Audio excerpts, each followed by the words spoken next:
Alright, so I'm going to talk about a concept that you probably hear about ad nauseum. I was in 3 classes today. I already heard about it twice. You probably all remember the story from when you were in 1st grade. But I want to approach it maybe from a different angle, so hopefully we can come out with a different understanding. But when we talk about the story of Kamsa Bar Kamsa, who heard about that story? Okay. So what comes to mind when you hear that story? What are the first things that come to mind, or the basic lesson of the story that anyone has impressions of the story? What's that? Said something. He opened up his mouth.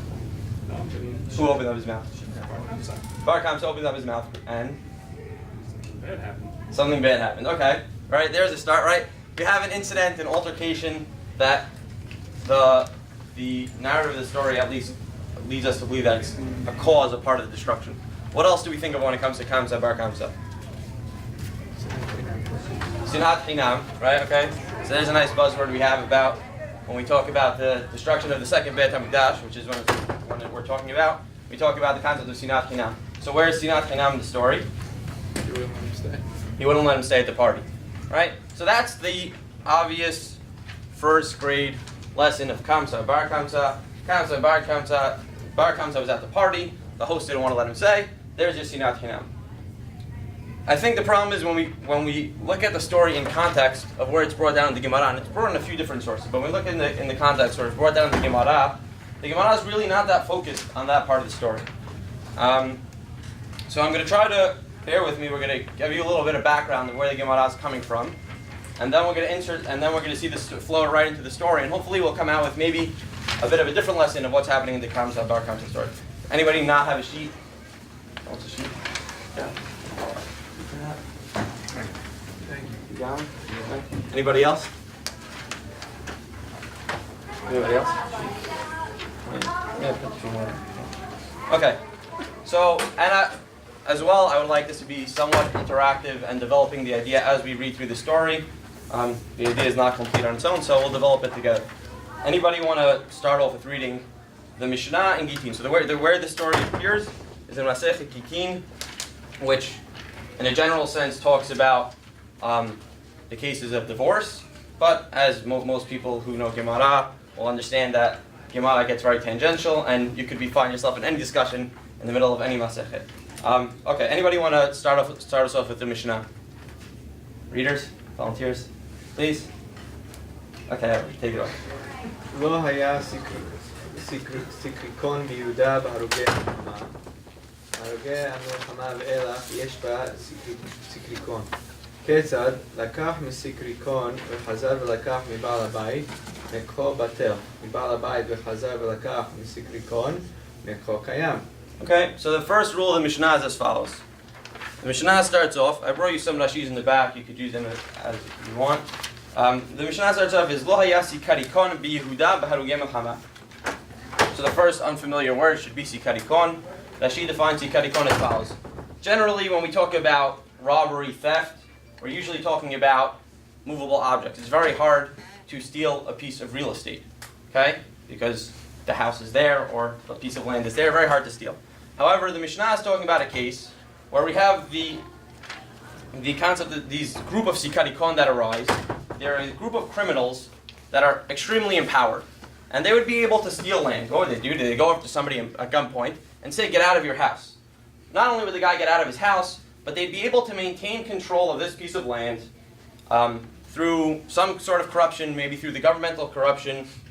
And the land would be stolen, and they'd be the new owners of the land. So originally, this concept of sikarikon was somewhat foreign, right? How could people steal land? But ultimately, when we have this harugei milchama, and again, Rashi defines for us what's this harugei milchama, and this we're going to see how this starts to relate to our day of Tish'a BeAb. Harugei milchama, Rashi says, is milchemet Titos she'ata b'Yerushalayim b'Yehuda. When the Roman Empire comes into Jerusalem and takes over, right? So the corruption of these factions is more available to them. They have a connection with the Roman government, and they're able to steal the land, and even when the guy goes tomorrow to court, they'll still be able to maintain ownership over the land. So the sikarikon arise in the time of Titos, and they're stealing land. So once harugei milchama arises, once this time period arises, yesh ba sikarikon, the Jewish courts have this new thing that they have to deal with called the sikarikon phenomenon. And Ketzad, what do? לקח What case are we dealing with, right? So Edward, you read this line already. Go for it again. לקח מסיקריקון וחזר ולקח מבעל הבית, מקחו בטל. מבעל הבית וחזר ולקח מסיקריקון, מקחו קיים. Okay, so already the Jewish court is not dealing with trying to get the land back from the Sikarikon because they were too empowered. The only thing the Jewish court was dealing with was, let's say tomorrow, I, a new guy, the Sikarikon stole a piece of land from Edward, and I, a new guy, want to own this piece of land. What did I do? Who did I buy it from? The Sikarikon, right? Edward, although maybe formally in the Jewish court owned the piece of land, right? If he sold it to me, that wouldn't help me at all because it's under the jurisdiction of these criminals. So what would I do? I would go over to the Sikarikon and purchase it from them, and then I'd go over to Edward afterwards and say, "Oh, Edward, I need to buy a piece of land from you, but this was obviously a joke." And what would you say? Okay, sure, right? What was the rule in this case? Mikho batel. The court would not recognize this transaction because it was really Edward's. Edward never wanted to sell it. The fact that I went over to Edward and bought from him afterwards was a joke. That didn't count for anything. However, if I approached the case in the reverse, even after Edward had the land stolen from him, I went to Edward first. Mi bal habayit. I approached the bal habayit first. And then, hazar v'lakach mi sikarikon. And then afterwards, I went over to the sikarikon. And then the rule would be, mikha kayam. Since I approached the original owner first, right, then the transaction would be validated. And then I would have to deal with the sikarikon. I'd pay them off a certain amount, and I'd be able to maintain ownership of the land. Okay, that's the first rule of the Mishnah. The Mishnah brings right afterwards, I don't want to spend too much time on the Mishnah. The Mishnah brings right afterwards a similar case that doesn't involve corruption but has the same concept, where you have the ketuvah of a wife who she has a lien on her husband's property. So when when husband and wife get married, the husband is committing a certain amount, a certain commitment. Should the marriage not work out in the future, he's going to be willing to make a certain financial contribution to the wife.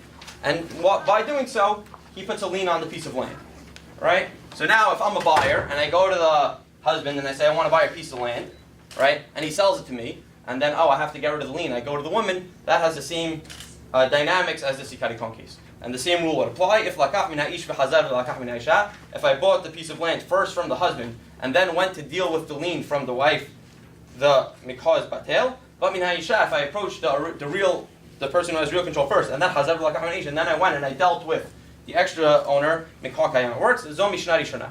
Okay, this is the first rule, and this is the first rule that when the sikarikon were empowered so much so that they were able to maintain jurisdiction, that the Jewish court couldn't do anything about it, they would invalidate the sale that you approached the sikarikon first, but they would validate the sale where I approached the original owner first. However, things continue to evolve, right? Talking about a dynamic time in Jewish history where there's constant changes of power. And betin shel acharehem amru. Now the later batei dinimot, what they do? Amru halokach misikarikon noten leba'alim rabia. So these later courts, they totally lost control of the sikarikon, right? They totally lost control of these corrupt factions, and they just said basically they're the real owners. However, since they were criminals, they were selling it at a discounted rate. So whatever discount you get, right, go back to the original owner, and as a gesture of being nice, go give him that revia, that extra quarter, the 25% that discount that you got. Further, Rabbi, who's even later than that, Hoshiv Betin, he sits down and they have a new Betin that makes a new ruling. And Vinimnu, when they voted, Sh'im shahata b'fnei sikarikon shnei masar chodesh, kol hakodem likach zacha, aval noten laba'alim revia. So he says, we give him a 12-month period to try. We give the original owner a 12-month period to try to resolve his issue with the government and get his land back. Should he not be able to do it, then the piece of land is up for grabs. So we have these three stages of the way the Bet Din used to deal with this sort of corruption. And again, this is at the time of Titus, at the time where Jerusalem is being taken over. This is the backdrop for where the Gemara brings up the story of Kamsa bar Kamsa. Okay, where we have this ever-evolving, seemingly reactive Bet Din, seemingly reactive judicial system that's not really able to take charge of what's around, but they seem to be always reacting to the situation. And okay, we can't really help the situation, but this is how we'll react. And now if you'll skip down, so in the Gemara, first the Gemara goes on a bit of a tangent that wants to understand why the Mishnah, if you remember, the Mishnah opened up with that we originally didn't acknowledge the Sikarikon at all. Why at the time of Titus, in the earliest stages, where it seemed probably to me the most prevalent, would we ignore it, and only later did we acknowledge it? And the Gemara says, because basically Titus had different ways that he related to this corrupt group. In the beginning, he would totally validate their approach, right? And then only later was it manageable where, he wouldn't fully have their back, so the Jewish court was able to somewhat manipulate it in a way where we could get the land back, right? This is the backdrop of the story. I hope I didn't get too sidetracked. But now if we skip to Amar Rabbi Yohanan. Right, everyone with me? Yeah, anyone want to read this one? No? Okay, Ruth, you go for it. Is that allowed? Okay. Okay. אמר רבי יוחנן, מה תכתיב אשרי אדם מפחד תמיד ומקשה ליבו ייפול ברעה. הקמצא ובר-קמצא. So let's just stop there. Okay, what did Rabbi Yohanan say? Rabbi Yohanan says, "My dichtiv." What does it mean when it's written? Now, a lot of times the rabbis will use this as an introduction to say, "There's a pasuk here, very vague, very esoteric. Give me a concrete example of what this means." What's the pasuk that he's dealing with? Ashrei adam mefahed tamid. Fortunate is the person who is mefahed tamid, constantly has pahad. And I want to be careful with the translation for that, with that word for a second. Umakshe libo, and someone who has a hardened heart, yipol bara'ah, will naturally fall into bad. Anybody have a spin on what they think this pasuk means? How many out here? A person who's more concerned, who's more fearful, will have less of an opportunity of failing than a person who's maksheli bo, who's more tough, more hardened of heart. Right. Okay, so the natural suggestion was that people are more reserved, more cautious, right? Take every step very cautiously, not likely to fall through any pitfalls. But somebody who has a lot of conviction, maybe blindsided, right, will go into something and then suddenly doesn't realize what happened to him. Anybody else have any suggestions? Or how about this? What's most people's reaction to that? To Mr. Cohen's explanation of the pasuk. Anybody agree with it? Disagree with it? Agree with the pasuk? Disagree with the pasuk? The question is, what's maksheli bo mean? What's maksheh libo mean? Doesn't necessarily mean ambitious or Right. Moving aggressively in a certain direction. It might mean something else. Might mean something else. Okay. Maybe it means not responding to the situation in front of him. Which one? Maksheh libo. Maksheh libo. As opposed to the beginning of the pasuk. How many out here then? So Ashrei Adam Fahed Tamid, meaning he's always concerned and aware of the ever-changing situations that present themselves, and Okay. therefore reacting to the situation. Where Maksheh libo, he doesn't really care. He just does what he thinks he wants to do, and let the chips fall where they may. Okay. Definitely. Yeah. Is it saying at the end that a person shouldn't take a chance if it's dangerous? So that's the question. That's what bothers me about the pasuk, and I think it's maybe what's bothering Rabbi Yohanan about the pasuk.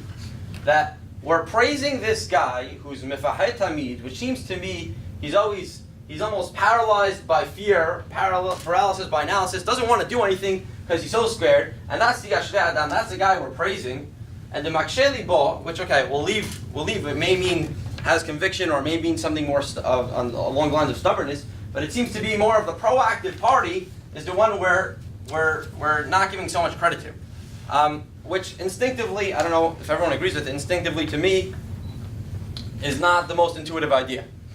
And I think this is what the Rabbi Yohanan is a little confused by. What does it mean? Why are we praising this mefahed tamid, this guy who's consistently in fear? And I want to be careful with the word pahad, because maybe at the end we'll have a little spin on the thing. But who's consistently fearful, right? And to the extent where we're saying maybe he's almost not really doing anything, and that's the guy we're parading as the hero, and the guy who's Maksheh Libo, we're saying he's Yipol Bara'ah, he's the guy who's falling into Besri. So I think Rabbi Yochanan himself is struggling with this pasuk, and he's saying, "My Dechtiv, what do we mean by this? Give me a concrete example that I could internalize, conceptualize this idea."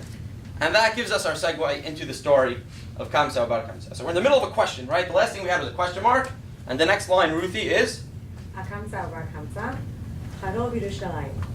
התרנגולה ותרנגולתה, חרוב תור מלכה, אשכה דריספק, חרוב ביתה. okay. So the answer, okay, the opening of the answer, because it's not the answer, and this is going to open 3 to 4 pages in the Gemara of stories related to the destruction of the Second Temple. But the opening of the answer to this question is, I'm going to give you 3 stories. One is Kamsa, on the account of Kamsa Bar Kamsa, there was Haruv Yerushalayim, that was responsible for the destruction of Jerusalem. Atarnegola v'atarnegolata, between a rooster and a hen, Haruv Tur Malka, the city of Tur Malka, the mountain of Malka, was destroyed. And Ashaka Derisbak, on the chariot of a female, Haruv Betar. Rashi Ashaka Derisbak was, you just want to look at what that means, and you'll see there's a story in the Gemara about it. Dofen Shil Merkevet Nashim. There was a specific chariot that women used to use. Shikorini Tu Gavla Shonashkaz. Again, that's a story for later. So, but there's 3 stories that'll help us understand how we can answer this question of making sense of this pasuk, which seemingly in an intuitive sense doesn't really sit so well with us. So we're going to focus on the first one, a story we all know about, but hopefully, again, like we said, framing it in context of the Mishnah that we just read, and the question we're trying to answer will give us a different understanding of what happened. Anybody else want to pick it up? Jack, go for it. קמצא ובת קמצא חרוב ירושלים, דהאו גברא דרחמי קמצא, בעל לבבי בר קמצא, עבד סעודתי. מעלה שמי זילה הייתי לי קמצא, עזרה הייתי לי בר קמצא. את אשכחי להווייתי. המעלה מכדי האו גברא, דעל לבבה דהאו גברא, מה ביתך? קום פוק, המעלה הועיל ואתש שבכן, והבנה לך דמי מה דאכלנה בשתי. מעלה לא. מלא יהבנה לך דמי בלגד סודתייך, מלא לא. מלא יהבנה לך דמי כולה סודתייך, מלא לא. לך לבידי וכמי באחי. Okay, so we should all be familiar with the story, but we're going to go through it word for word in the Gemara. Kamsa Bar Kamsa Yerushalayim. On the account of Kamsa Bar Kamsa, and again, it doesn't mean they're directly responsible, it's just a story that relates to them, was the destruction of Jerusalem. Dehu Gavra, for there was a man, Dirachameh, his friend, was Kamsa, Ubal Devabe, and his nemesis was Bar Kamsa. Avad Seudata, and he makes a feast. Amar le Shamai, he tells his Shamash, Zil Aiti li Kamsa, go bring me my friend Kamsa, I wanted to join my party. Azal Aiti le Bar Kamsa, the guy goes and he brings him the wrong guy, Bar Kamsa. Right? Some commentaries will pick up on the Kamsa, Bar Kamsa. It sounds like they're maybe related, Kamsa and maybe father and son. It seems to be Rashi is avoiding that understanding here. He just says it's the name of 2 people. Don't read into the meaning, trying to tell you. It's just titles. Don't read too much into them. Don't try not to make too much out of their etymology either. Ata, Ashkehadi Agati. So now the host comes and he sees he's sitting. What's going on here? This guy doesn't belong to this party. What are you doing here? Get up and get out. I don't want to see you at my party. Trying to enjoy myself. I don't want to see the guy I don't like here. And Bar Kamsa, obviously in an uncomfortable situation. Amar lehoil va'atai. Since I already came, just let me sit here. And you know what I'll do for you? I'll pay my way. I'll pay for my plate. It won't cost you a penny. I'm already here. Just make believe I'm not here. Ignore me. I'll help you make believe I'm not here by giving you the money that it costs. Please let it be. But the embarrassment already happened. The embarrassment already happened, okay. You embarrassed him. You embarrassed him just by asking him to get out. Throw him out, yeah. Right. Just by asking him to get out. But how many people... That's a chance. That's the chance. Is that the chance? That's the chance. By embarrassing somebody, you're throwing yourself into the ocean to a destruction. Maybe? Interesting idea. Yeah, I like that. I don't know. Right? So In public. our first candidate for the pasuk over here being suggested is that the pasuk says, who's the maksheli bo over here? Being suggested that the host of the party is being overly maksheli bo by not letting things go, not letting things be. Guys at the party, just let it be. Great, we'll develop that more as the story develops. If that's the case, what's the mafahed? Well, The guy's sitting down. okay, we'll see as we go. But I guess the theoretical mifahed, at least at this point, would be the host who says, I'm going to ask him to get out and cause a whole commotion, and then his friends are going to hate me, and then I'm not going to get him, right? And he would have just made the reserve case. So this is one option, and we'll see as it develops as it goes. Amar leh. No, the guy says, I reject this offer. I don't care if you pay for your plate. I'm not letting you sit here. Amar leh, the guy says, I'll pay for half of the meal. Just let me be. Amar leh, again, he rejects the offer. Amar leh, Kula says, I'll pay for the whole party. Just let things be. Amar leh, no. He says no. And this is interesting over here, by the way. Before this point, I don't know what the audience was of this conversation. Right? I don't know. We said he embarrassed him already, but was it a personal exchange? Was it just around the people that were at his table? Or was it a whole public display? It wouldn't have been a problem if it wasn't in front of people. Okay, so the next line obviously makes it a problem. Yeah. Sutton BeAb picks him up by himself with his hands, and Ukmeh takes him and Afghan throws him out of the party. So now you clearly have a public scene. Okay? Now what's Bar Kamsa's reaction over here? Amad, Hoil v'ahavu yatvera banan v'lo mehubeh, shma minakani halahu. He makes a deduction over here. There are other people sitting at the party. And did they protest? No. Were there rabbis? There were leaders at the party. There were people who should have protested this public embarrassment, and they didn't do so. And Shema minakani halahu. Bar Kamsa is saying, my deduction from here is they were obviously okay with this behavior. They obviously don't care about me or how I was being treated. And therefore, Ezil echul behu kurtza b'malka. I'm going to go rat them out to the king. I'm going to go cause a rift between this whole group of people, this entire group of people who obviously couldn't care less about me, and I have my only choice to resort to the other side and create some conflict between them and the Romans. Is there a reason why nobody spoke up? I mean, that must have been something. Right. Great point. No one speaks up. We're going to see. That's the caution. So that's the caution. But are we praising that? Yes. We're praising that. It looks that way. We're praising the rabbis in the audience. People are showing Praising. up, yeah. So I'm not saying we're praising them, but the pasuk was praising the mefahed, and now we're saying that these people who didn't act are responsible. What's that? You're not supposed to act. You're not supposed to act. Yeah, you're supposed to be quiet. After the host is already kicking him out. You said we don't know. You said we don't know the embarrassment. We don't know what happened. Right. So we don't know the audience, but we definitely know that the last stage of being publicly thrown out, that happened in public. That much we know. By nobody getting up and saying this is a problem, what part of that pasuk does that answer? I'm not sure. I'm not there yet. I want to get through the whole story and then try to bring it all back to the pasuk. But I like that we're coming up with ideas as we go, because that helps us develop them through the story. So far we have a candidate for Maksheli Ba, which is the host of the party, overly stubborn, didn't care what the guy was offering, just get out of the party, wasn't going to flex at all. And we have candidates for the Mefahadim, which are maybe the bystanding leadership that are letting it go. And we see the reaction is Bar Kamsa takes it to the king, or the Roman leadership. Azal Amar al-Kaisar, he goes, he tells the Caesar, Mardu Bachi Yuda'eh, the Jews have rebelled against you. Amar the Roman Caesar says, who says? I don't know why you're assuming that. You're just trying to incite violence here. Who says they rebelled against me? Amar so he says, you want to test it. Go send them a sacrifice. See how they respond. Hazit and see if they actually offer the sacrifice that you bring. Right? And we know it's okay, definitely okay to bring a sacrifice on behalf of anybody. So there's no reason to assume they wouldn't accept it. But Bar Kamsa is putting up the Roman Caesar up to this and saying, let's see if they accept your sacrifice.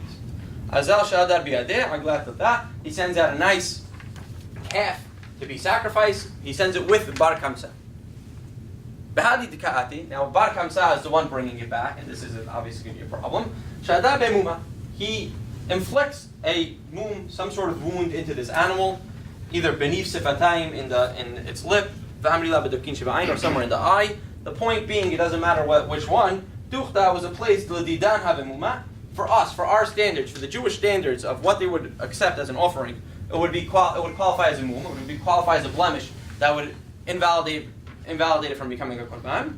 But to the average person or to the Roman, they would use it as sacrifices, no problem, and therefore lav mumahu. So that obviously is going to create a problem, because how do you justify not bringing this korban?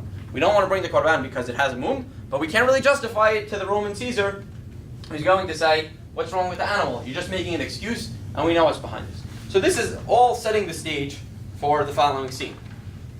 The animal comes to the thing. Anybody want to pick up the last couple of lines? No? Alright, well, I guess I'll keep going. Savur Rabbanan Lakaruveh. Mishum Shalom Alchut. The instinct of the rabbis at the Beit HaMikdash when they see this animal is, what's their instinct? Lakaruveh. Let's bring it. Why? Mishum Shalom Alchut. This is a time where all our laws, forget about them. We're obviously in a fragile situation. The Roman government is in the middle of not only Jerusalem, but they're on a military campaign in a lot of different places, and we don't want to. This is a fragile relationship that we don't want to ruin. So they said, "We'll bring it. It doesn't matter. It has a moon." And who steps up?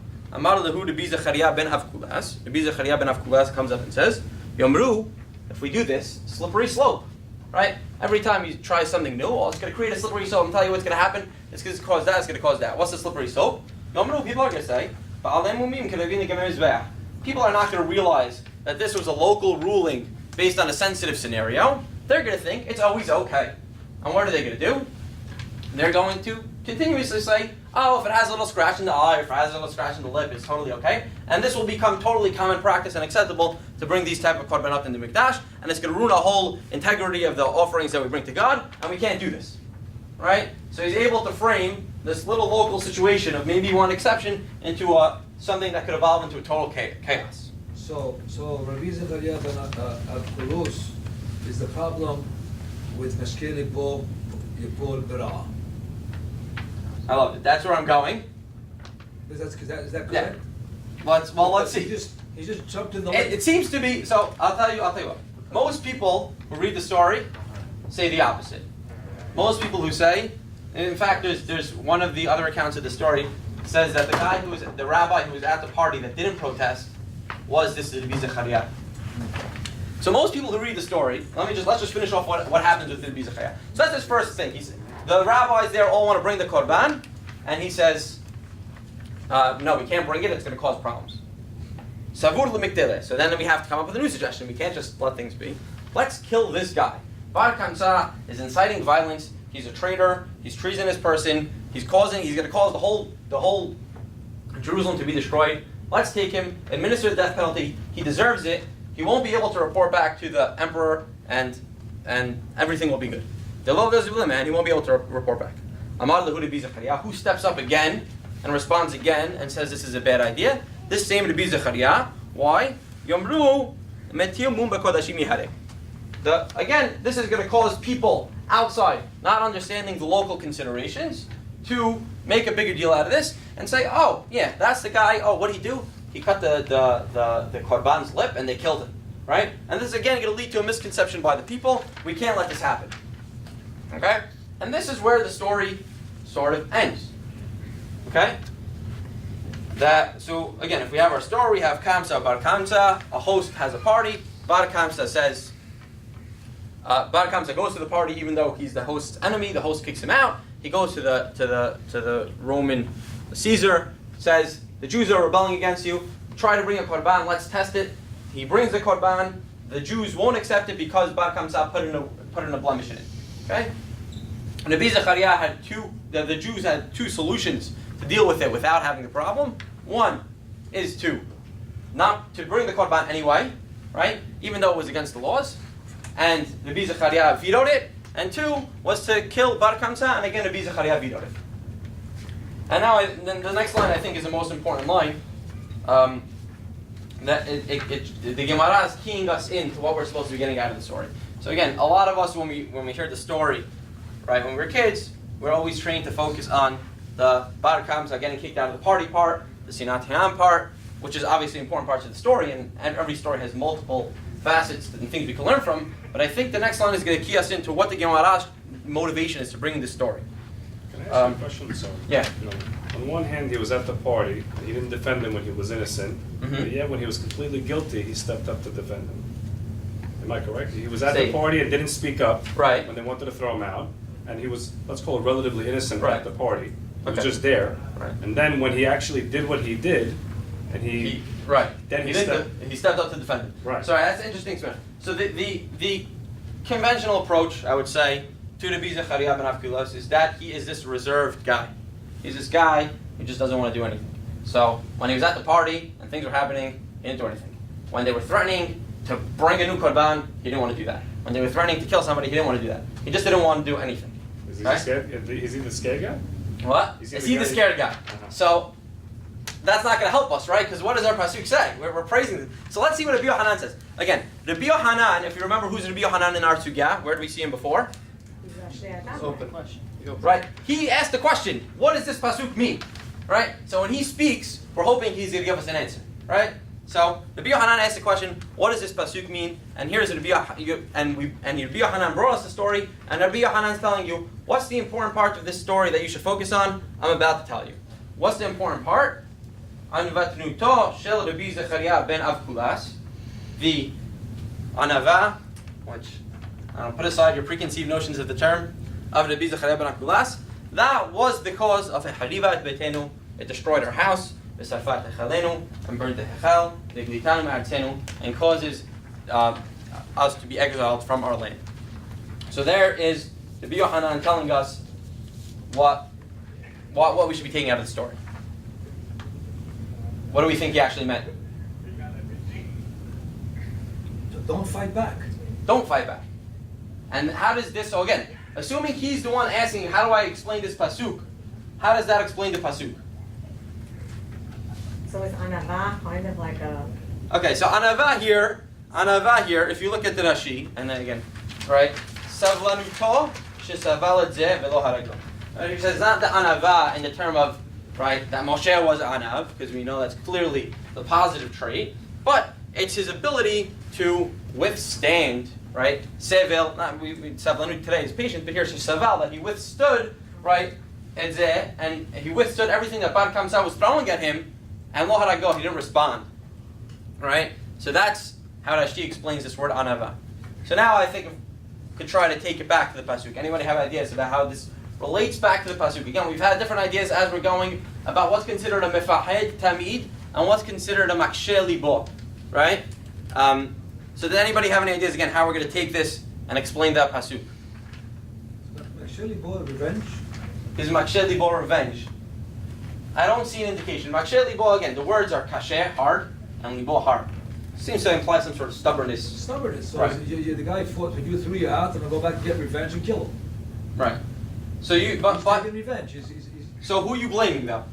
You're blaming Bar Kamsa. Who's Rabbi Yohanan blaming? Rabbi Yohanan's the one answering his question. Who's Rabbi Yohanan blaming? The guy who's following him. The Rabbi Zechariah. Rabbi Yohanan is blaming the rabbi who may have been the guy sitting at the party, but specifically in this Gemara, it's the rabbi who didn't let them bring the korban and didn't let them kill him. Any other ideas, suggestions about how this is going to help us explain the pasuk? So we might parallel Rabbanan with the Nefachdei Tamid, right? Because they were thinking, they were anticipating what would happen. And the Maksheh Lev seems to be Rabbi Zechariah. And maybe the Koshi Lev is that he wasn't going to think, he wasn't willing to understand the 3 or 4 steps that would follow his action. So you sort of... Beautiful. Exactly where I'm going, right? Take. We have to sort of undo our preconceived notions of what a mefahed is, right? A mefahed is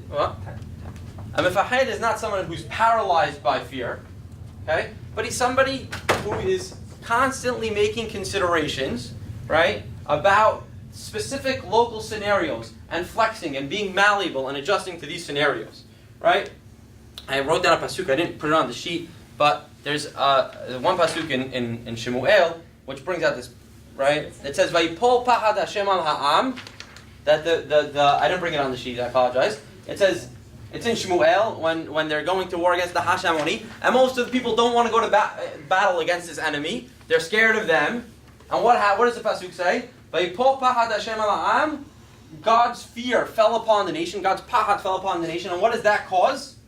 That motivates actions. Vayetzeh ki'ish ahad. That motivates the nation to go to battle. So this word pachad, I can't justify it with every mention of the word pachad, right? Because you have tipol lahem emata v'fachad. There it seems to be paralyzing the enemy in fear, right? I'm not saying totally that the word pachad doesn't mean this, but pachad don't automatically assume that this word pachad means fear and paralysis. It could be a motivating concept. And therefore, a mefahed is somebody who in every scenario is constantly making new considerations, right? And is constantly able to flex and make new adjustments to these considerations. As opposed to the maksheli bo. Maksheli bo means a stubborn guy. What does that mean? It means he has a stubborn way of doing things. He has a rigid way of doing things. Every scenario you throw at him, he's basically doing it the same way. Right? If we didn't bring this korban yesterday, we're not going to bring this korban tomorrow. We're not going to bring it the next day. We're not going to let anybody bring it in the future. We're not going to be local over here. We're going to have one size fits all, and that's going to be our approach to dealing with situations. And that is Rabbi Zechariah's approach to the scenario, where he has this rigid approach that doesn't allow the people at the Mikdash in a specific scenario, which is a very sophisticated scenario, where you can't oversimplify the scenario and say, oh, but people are going to start thinking we can bring korbanot with chips in their lip or in their eye, right? So it needs a sensitive consideration, and Rabbi Zechariah says we're not doing that here, right? And that's what the pasuk is saying, right? You do that. If your approach to everything that you're going to do is going to be so rigid and so one-dimensional that you're not going to be able to incorporate new considerations, right, and new issues, and being able to evaluate the local issues and every dimension of it, right? If you're not going to be able to do that, then you pull bara'ah. You're going to have these scenarios where you took this one approach to everything, and it didn't fit your scenario, and who knows where that could lead. As opposed to the ashrei adam mefahed hamid. Fortunate are the people who are consistently have this pahad, where every action that they take is preceded by a litany of considerations. And now if we go back to our little context of sikarikon, which I took you on a little bit of a tangent, and the reason I want to do is because as follows. Because it may happen that someone who reads this Mishnah, or at least the Gemara, can almost laugh at the legal body at the time, where you think they're powerless, and they're responsive in nature, and they're not really dealing with situations, and one day they dealt with the sikarikon like that, and the next day they dealt with the sikarikon like that, and the next day they dealt with the sikarikon like that, and they didn't really have conviction in their approach, and they didn't really know what they were doing, right? And I think this pasuk is saying the opposite. It's justifying that there's a malleability here. This was a sensitive, ever-evolving time in the nation where every day you needed to deal with it differently. And that's what the Bet Din did, and that's what the Jewish law did. And that's what the Jewish law is meant to do. And if the Jewish law is not doing that, then you pull bara'ah, has v'shalom, it could go into the wrong direction. So why do we need the whole segue, the first part of the Kamsa Bar Kamsa story? We could really skip that. It's Right. That's right. It's So very detailed. And it's I'm not. That's why I sends us made, off in all kinds of right. That's why I directions. made sure not to be overly dismissive of that part of the passage, because obviously there are a lot of lessons to that part of the passage. Again, with the way the host treated Bar Kamsa and the way the rabbis were passive about his dismissal from the party. There's obviously a lot there to be fleshed out. But I just wanted to point out that the Rabbi Hanan calls out to us the most important part of the story. Rabbi Hanan calls out the ending is the most important. Maybe we got to refigure how we're looking at the first part of the story. Maybe Right, that could be. I'm definitely open to re-evaluating the that. second part back. Right. Maybe we've got to skip the bit about Hazal not speaking, the rabbi Right. speaking or not speaking. Yeah. That could be, and I'm open to reconsidering that. I don't know. I don't have an answer. And the maksheh, and put Right. it back there. Maybe also. maybe it's a running theme throughout the story and not just a parenthetical part of the story. It could be. I don't know. It should be revisited. I agree. Any other questions? Could you elaborate just a little more on the way, how you understand Rabbi Zechariah's mindset? Why you're understanding it as one-dimensional? Rabbi Zechariah's mindset is, if 20 years ago, when there was no oppressive Roman regime threatening to kill us, would we have brought this korban under any circumstances? No. The answer is an obvious no. It's an obvious resounding no. So Rabbi Zechariah says, this is the rule. This is how we deal with things in times of peace. I don't care that there's an oppressive Roman regime here. I don't care about any of that. We have our way of dealing with things. We don't bring these type of korbanot. I'm not going to make the consideration about dealing with Bar Kamsa and his incitement. That's not part of my considerations. I don't deal with that. So he stood up for the truth. He stood up, well, I don't know if it's the truth. He stood up for a rigid way of dealing with things.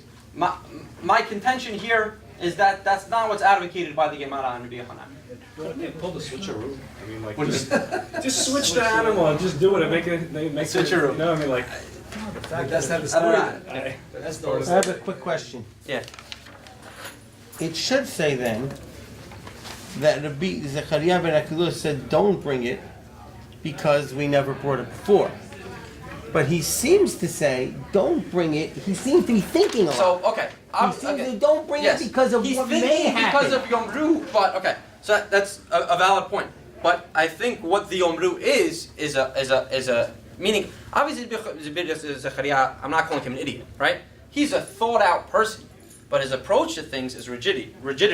His approach to things is if we do this today, tomorrow is going to be a slippery slope and it's going to open the floodgates to who knows what, and we're going to lose our whole consistency of things, right? So he's trying to keep the consistency of yesterday with tomorrow in having this rigid approach. And it's only the consideration of tomorrow that shows how stubborn he is. Because if his thing was, well, we did it yesterday, and the question is, well, why can't we change? But if he's already justifying why you can never change anything because it's going to change the whole future and it's going to ruin everything, right? That already shows his lack of flexibility at all costs. You couldn't take this step unless it was connected to this Mishnah. The Mishnah Right. gives you the latitude. That's why you need this Still, context of the otherwise- Mishnah, yeah. So that's why I was hoping that context would at least help us reframe the story. Maybe that's the mentions of Bar Kamsa, how the host was so rigid and not willing to make this one. Right, that was our first suggestion, is who's the Maksheh Libo, Right. is this host, right? Yeah, that's why it's a resounding theme in the story, right? I'm just highlighting where it climaxes, but it's a resounding theme in the story where you have these Maksheh Libos that are causing huge types of conflict because they have their way of doing things and they're not going to flex. You'd have to say the unwanted guest is the Maksheh. You have to say, because he's the bad guy throughout. The Bar Kamsa, right? You have to make him a bad guy from the beginning. You have to make him the bad guy, otherwise it's a little bit... Right, Well, that could well- be Tough flip-flop. spot. No, because I'll pay for half. No, you don't belong here. Next. Right, just walk, right. That's why You're the Maksheh. I made sure to mention it's not clear that exchange is happening in public. I made sure to mention it's not clear that exchange is happening in public, which lends to your idea that maybe if he just would have walked out with its head hanging low, he would have felt bad, but things wouldn't have escalated, right? And it's only clear that things become public once he actually actively throws them out in front of people. He was So I'm not so innocent walking in because he probably knew he didn't belong. right. He knows his relationship with the host. Right? So some commentaries want to say he thought that he was peacemaking, right? Some commentators want to say that, but there's definitely enough to implicate that Bar Kamsa is not the best guy from the get-go. There's definitely enough to go in. that's why nobody spoke up for him. Right, and that's probably people that don't agree. That's if whoever's in Rabbi Dua class, he suggested that somewhat that there was an element that the rabbis obviously knew that this guy, right? They didn't want to stand up for him. He wasn't the person that he wanted to be standing up for. Could be. Okay. I think that's good.